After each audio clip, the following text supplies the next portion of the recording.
Bonjour à tous et bienvenue sur la chaîne Wrestling Love. On se retrouve aujourd'hui pour une toute nouvelle vidéo. Alors dans cette vidéo, on va parler de Glade puisque Glade a enfin diffusé un show sur Nico Pro. Ça faisait assez longtemps qu'on n'avait pas parlé de Glade. On n'avait pas parlé de Glade depuis le G-Pro Wrestling vers 3, me semble. Là, on va parler du show Glade G-Pro Wrestling vers 6, show qui s'est déroulé donc le 29 septembre dernier et qui a été diffusé sur Nico Pro du coup le 11 octobre. Donc hier, on a quand même dû attendre pour avoir ce show vers 6 qui avait une carte qui me hypait bien d'ailleurs.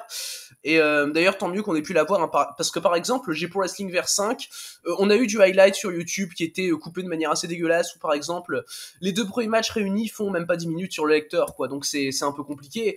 Mais du coup, ouais, ce vers 6 me hypait bien, on avait Tio contre Tamura Yato, Yuizuka contre Takanori Ito qui me hypait beaucoup évidemment, ou encore le main event, Ryuichi Kawakami contre El Lindaman.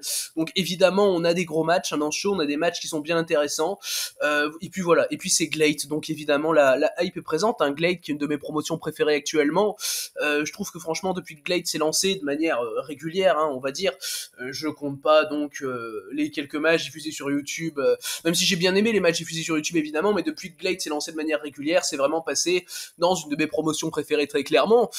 Du coup on va pouvoir donc commencer la review de ce show Glade G-Pro Wrestling vers 6. Alors déjà on a eu un dark match qui opposait Reka à Jun Toncho. Un Reka, pour ceux qui connaissent pas, c'est quelqu'un qui apparaît de temps en temps chez Freedoms, également chez Gambare, hein, de temps en temps, on l'avait vu il y a pas longtemps chez Gambare dans un six-man.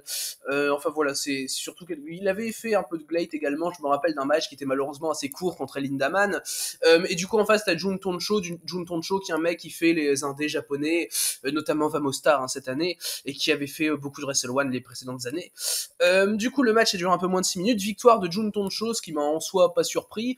Le match était plutôt sympa, personnellement j'ai mis 3,25, voilà, on a le droit à des bons échanges entre les deux catcheurs, les séquences sont plutôt fluides, il y a du lien entre elles, enfin voilà, il n'y a pas de vraie stratégie qui est mise en place par les deux, voilà, on est typiquement sur un dark match assez basique, qui a été diffusé sur Nico Pro, et tant mieux d'ailleurs, mais ouais, en match pour ouvrir le show, hein, on est sur un dark match, on n'est pas sur l'opener, mais en soi vous me comprenez, mais non, en soi ça fait bien le taf, franchement, j'aime bien les deux catcheurs, Jun Toncho et Reka, ils bossent bien, voilà, on a un bon petit match, voilà, il y a rien de vraiment incroyable, ça dure 6 minutes, c'est bien pour ce que c'est, et du coup victoire donc de Jun Toncho pour ce match. Du coup, on va pouvoir désormais passer au deuxième des 7 matchs du show. Du coup, le deuxième match, c'était Atsuki Aoyagi qui faisait équipe avec Isayu Nitsuka pour affronter Shima et Shigehiro Irie. Alors bon, c'était un match qui m'a hypé bien, hein, comme vous vous en doutez. Le match a duré 12 minutes, victoire de Shima et de Shigehiro Irie. Personnellement, j'ai mis la note de 3,25, d'ailleurs, je suis pas loin du 3,5. Le match était vraiment très sympa. Bon, j'en attendais peut-être un peu plus, hein, très honnêtement. On a pas mal de bons échanges entre Shima et Isayu Nitsuka, je trouve. Les mecs ont quand même une assez bonne alchimie entre eux. Onitsuka, c'est quand même le mec dans les Strongers qui est un peu l'underdog, un peu assez bas, tu vois. Et Shima, c'est le leader des Strongers. Du coup, Onitsuka essaye quand même de se prouver à Shima. Et j'ai trouvé ça plutôt bien fait dans le match. Satsuki Aoyagi fait une bonne performance de son côté. Et Irie est un assez bon powerhouse qui permet quelques séquences qui sont vachement intéressantes. Mais très clairement, les meilleurs moments du match sont entre Shima et Isayu Onitsuka. Ce qui me paraît en soi pas illogique vu la composition du match. Et d'ailleurs, le match était plutôt bien booké, hein. D'ailleurs, voilà, la victoire de Shima et d'Irie est plutôt logique. C'est Shima qui remporte le match, d'ailleurs, sur Onitsuka, me semble. Donc voilà, personnellement, j'ai trouvé ça plutôt bien fait. Onitsuka, il le book assez intelligemment pour l'instant chez Glade, voilà. Ils lui font... des fois, il a de l'upset, des fois, pas du tout. Enfin, voilà. Pour l'instant, Onitsuka, il est en train de gravir les échelons vraiment de manière assez lente, hein, évidemment, mais c'est ce qu'il faut faire avec lui. C'est un catcheur avec beaucoup de potentiel. Il est dans les Strongers, il a clairement pas mal d'avenir devant lui, hein, Isayu Onitsuka. Et du coup, ouais, on a eu le droit donc à un match qui était bien intéressant, j'ai trouvé, avec du coup une victoire de Shima et de Shigehiro Irie. Du coup, on va pouvoir désormais passer au troisième match du show. Alors le troisième match du show, c'était donc le match féminin de la carte, avec Michiko Miyagi qui affrontait Rina Shingaki. Rina Shingaki qui va d'ailleurs au passage prendre sa retraite, hein, très bientôt, hein, je crois que c'est en novembre. D'ici novembre, Rina Shingaki prendra sa retraite. Rina Shingaki qui, on le rappelle, signé chez 2AW, et c'est elle qui a remporté le match donc contre Michiko Miyagi en un peu plus d'1 minute. Le match était plutôt sympa, j'ai trouvé, on a le droit à des bonnes combinaisons. Rina Shingaki, elle est assez cool techniquement, je trouve. Miyagi a encore un peu à travailler, très clairement, et c'est ce que Glade essaye de faire, hein, en la faisant catcher contre des filles extérieures à la Fed, et en la faisant perdre, hein, très souvent. On avait vu le match par exemple contre Kyoko Inoue lors de Ver One, elle avait perdu également. Enfin voilà, pour l'instant, Glade utilise assez intelligemment Michiko Miyagi dans tous les cas. Voilà, y a pas spécialement à se presser, hein, très clairement. Elle fait du bon taf, ça je pense que on peut se rejoindre là-dessus. Elle fait du bon taf. Et mais c'est logique quand même de faire gagner Rina Shingaki dans le sens où t'as en Rina Shingaki une catcheuse qui peut lui apporter pas mal de choses techniquement. Donc voilà, moi personnellement j'ai trouvé ça plutôt pas mal. L'action est assez fluide, comme j'ai dit, Miyagi c'est pas la catcheuse la plus intéressante, mais en face tu mets Rina Shingaki. Bon après peut-être que après je peux comprendre si on est dérangé par la victoire de Rina Shingaki, même si pour le coup c'est pas mon cas, pour des raisons somme toute évidentes. Mais je peux comprendre qu'on soit dérangé par la victoire de Rina Shingaki dans le sens où bah la meuf va prendre sa retraite dans un mois et bah là elle bat Michiko Miyagi qui est l'une des deux seules filles signées par Glade avec Rin on rappelle qui vient de Gato Move hein, et qui a signé il y a pas longtemps et qui a pas encore fait de match. D'ailleurs chez Glade on attend avec impatience les débuts de Rin qui est une catcheuse que j'aimais bien voir évoluer chez Gato Move personnellement. Mais enfin voilà, après dans l'ensemble on a le droit quand même à un bon match hein, proposé par les deux filles. Du coup voilà donc pour ce troisième match de la carte, donc remporté par Ina Shingaki en 8 minutes. Du coup on va pouvoir désormais passer au quatrième match du show. Alors le quatrième match du show c'était un match par équipe avec Kaz Hayashi et Minoru Tanaka qui affrontaient Kazuma Sakamoto, donc Kazuma Sakamoto qui vient tout juste hein, de partir de Dragon Gate, on rappelle, qui était dans Origin, mais bon, pas d'explication, hein, tout ça, qui faisait équipe donc avec Quiet Storm. Le match a duré un peu moins de 10 minutes. Victoire donc de Quiet Storm et de Kazuma Sakamoto. Kazuma Sakamoto, j'ai l'impression qu'ils vont lui donner un assez bon push hein, chez Glade, hein, maintenant qu'il est là. Alors il a pas encore signé chez Glade, hein, Kazuma Sakamoto, mais ça ne saurait tarder à mon sens. Et j'ai l'impression qu'il va avoir un bon push maintenant chez Glade. C'est lui qui a quand même squashé dès son arrivée Soma Watanabe en genre 3 minutes. Même si en soi Soma Watanabe c'est dans un projet où ça reste quand même assez logique de voir ça. Kazuma Sakamoto reste celui qui l'a battu en 3 minutes. Et le match là en soi on a eu le droit à un assez bon match tag hein, j'ai trouvé à titre personnel, j'ai mis la note de 3,5. Franchement c'était un match qui était grave sympa. Les échanges Kazayashi Quiet Storm, clairement ça rigole pas. Ça y va, Quiet Storm il met des mandales hein, il rigole pas, il est assez impactant je trouve dans ce qu'il fait. Quiet Storm c'est un catcheur que j'aime beaucoup de toute manière et là il fait une performance qui est plutôt intéressante, tout comme Kazuma Sakamoto hein, d'ailleurs. Et on a des bonnes combinaisons entre les deux évidemment, notamment sur la fin, notamment sur la deuxième moitié du match et plus précisément sur les 2-3 dernières minutes, où on a vraiment quelques combinaisons entre Sakamoto et Storm qui sont vachement intéressantes à voir. Non ouais, clairement l'in-ring est vraiment bon, on a beaucoup d'impact, voilà, c'est vraiment très sympa. Après bon, je dis il y a rien d'incroyable évidemment, mais c'est le genre de match qui est si sympa à voir quoi. Et quand tu vois les 4 catcheurs en soi c'est pas spécialement étonnant. J'ai l'impression d'ailleurs que Glade c'est un super environnement hein, pour Kazuma Sakamoto, bien que Dragon Gate l'était également hein, mais j'ai l'impression que vraiment Kazuma Sakamoto s'acclimate très très rapidement au style de Glade et ça fait plaisir en tout cas. Et il y a quelques beaux matchs hein, que j'ai vraiment envie de voir avec Sakamoto chez Glade, hein, notamment à Kazuma Sakamoto, Ryuichi Kawakami. Franchement, si tu me donnes ça, moi je dis pas non, hein, très clairement. Du coup, voilà donc par rapport à ce match tag donc remporté par Kazuma Sakamoto et Quiet Storm, auquel j'ai mis donc la note de 3,5. On va pouvoir désormais passer au cinquième match du show, et du coup on va commencer hein, maintenant les gros matchs solo hein, de cette carte. Du coup, on a commencé avec Yu Iizuka qui affrontait Takanori Ito. C'était un match qui m'intéressait bien, personnellement. Yu Iizuka contre Takanori Ito, les mecs ont fait quand même des tags en commun, mais se sont jamais vraiment affrontés, tu vois.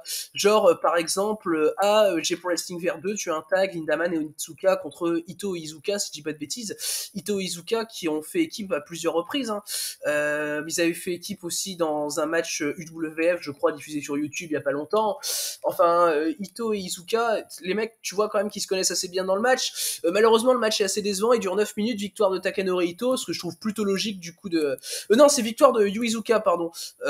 Et oui, ce que je trouve plutôt logique, du coup, j'ai juste confondu le nom du vainqueur, mais oui, je trouve j'ai personnellement trouvé le résultat assez logique, dans le sens où Takanori Ito, enfin, je veux dire, c'est le mec quand même qui est un peu dans le même statut que Soma Watanabe, tu vois, dans le sens où c'est le mec que tu vas propulser dans les prochaines années, mais là, tu peux encore prendre ton temps. Yu Iizuka, il est pas dans le même statut. Yu Iizuka, j'ai l'impression que, bien qu'il soit jeune, évidemment, Iizuka, il a quoi, 24-25 ans, c'est plus un projet à court terme qu'un Takanori Ito qu'on veut vraiment installer comme une tête d'affiche de la Fed, j'ai l'impression.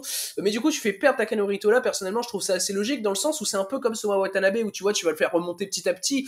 Ito, on rappelle qu'il avait déjà eu un très gros match contre Sho lors de Ver One en main event, en UWF. Donc voilà, clairement, Takanori Ito, il n'y a pas à s'inquiéter pour lui, et Yu Iizuka avait peut-être plus besoin de cette victoire d'Ito, donc dans ce sens-là que personnellement j'ai trouvé ça plutôt logique de faire gagner Yu Iizuka là.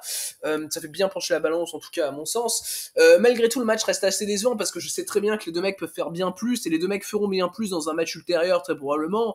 Donc voilà, c'est juste que on n'est pas encore sur le gros match entre Iizuka et Takanori Ito, ce qui en soi me dérange pas hein, parce que déjà on était il y a 2 matchs encore après dans la carte, donc en soi ça me paraît plutôt logique. Mais ouais, je sais quand même que les deux mecs sont capables de faire bien mieux, tu vois, quand tu vois leur talent, les mecs quand tu les vois dans des matchs que ce soit les matchs diffusés sur YouTube ou d'autres, hein, évidemment, ou d'autres chez Glate, où les mecs te montrent clairement qu'ils ont un potentiel assez taré. Là, tu peux t'attendre un plus, mais bon, ça reste un assez bon match et le finish du match était d'ailleurs assez impactant. Du coup, voilà donc pour ce match, donc remporté par Yu Iizuka.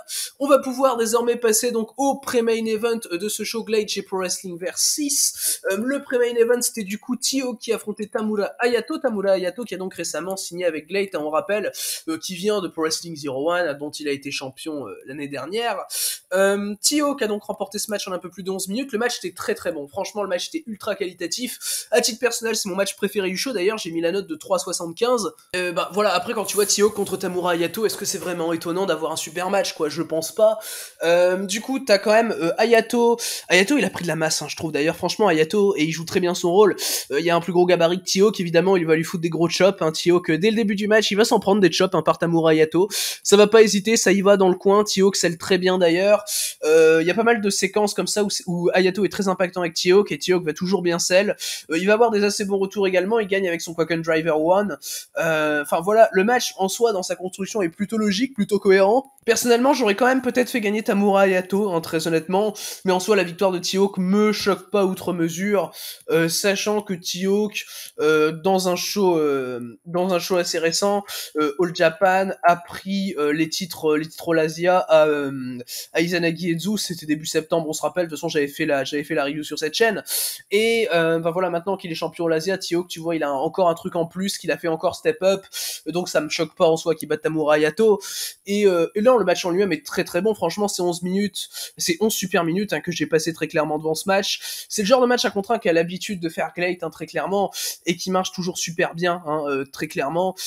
Enfin, quand tu vois les deux catcheurs, tu vois, c'est un peu comme le match me fait un peu penser finalement au Ryuichi Kawakami contre T-Hawk qu'on avait eu à Ver1 en main event de la partie G-Pro Wrestling, bien qu'il soit moins long, hein, évidemment, il dure que 11 minutes celui-là, enfin que entre guillemets 11 minutes, et bon, T-Hawk gagne, et donc, enfin voilà. En tout cas, personnellement, j'ai trouvé le match très bien fait, franchement, avec une bonne histoire, voilà, voilà, de très bonnes performances de la part des deux catcheurs. Bon, après, Tamura Hayato et T-Hawk, comme j'ai dit un peu plus tôt, bah voilà.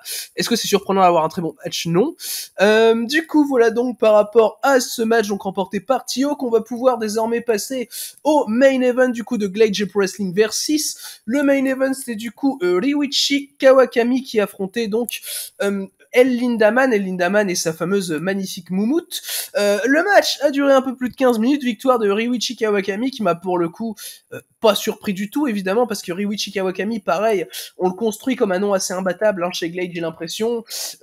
Il a gagné quelques tags récemment, 2 ou 3 tags avec Tamura Hayato, donc Kawakami et Hayato qui auraient gagné dans le même show, j'aurais peut-être préféré, mais bon, en soi que Tio gagne, comme j'ai dit, ça me dérange pas spécialement, mais la victoire de Kawakami pour moi est assez logique, et évidemment contre Lindaman ça donne un très bon match. Personnellement j'ai mis 3,5, je m'attendais peut-être à un peu mieux, mais franchement on a le droit à un très bon match comme j'ai dit. Après on a des séquences qui sont vraiment assez impactantes. Kawakami joue bien son rôle de powerhouse, comme voilà, il est vraiment impactant. El Lindaman de son côté a des bons retours, il est assez arrogant avec Kawakami. J'aime beaucoup le rôle que joue Lindaman, et Lindaman en termes d'acting il est toujours vraiment très intéressant à mon sens. Kawakami depuis qu'il est chez Glade, de toute façon il est sur un sans faute, hein, il a perdu aucun match très clairement, donc c'est pour ça que je me dis bah on essaye de présenter Kawakami comme un nom vraiment imbattable chez Glade, et en soi moi je trouve ça bien personnellement. D'ailleurs si par exemple Soma Watanabe pouvait être le premier à le battre, personnellement ça m'irait clairement, hein.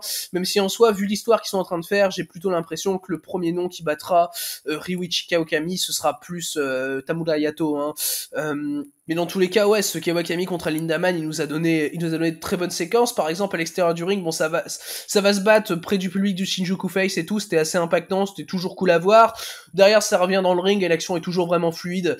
Un contraste entre les deux catcheurs, une bonne dynamique. Enfin voilà, c'est vraiment le genre de match qui est assez finalement bateau sur le papier, mais qui est vraiment très bien fait avec ces deux catcheurs là, avec le booking Glade, c'est vraiment un plaisir. Donc voilà, c'est 3,5 pour ma part, clairement un très bon match de la part de Kawakami et Lindaman, donc remporté logiquement par Kawakami qui n'a toujours pas perdu un match chez Glade. Donc du coup, c'est ce qui conclut donc ce show Glade J Pro Wrestling Versus. Par rapport au show dans l'ensemble, personnellement, j'ai trouvé que c'était un show assez intéressant, produit par Glade. Bon, évidemment, il y a une petite déception sur le Takanori Ito contre Yu Iizuka, mais à part ça, franchement, je suis clairement pas déçu.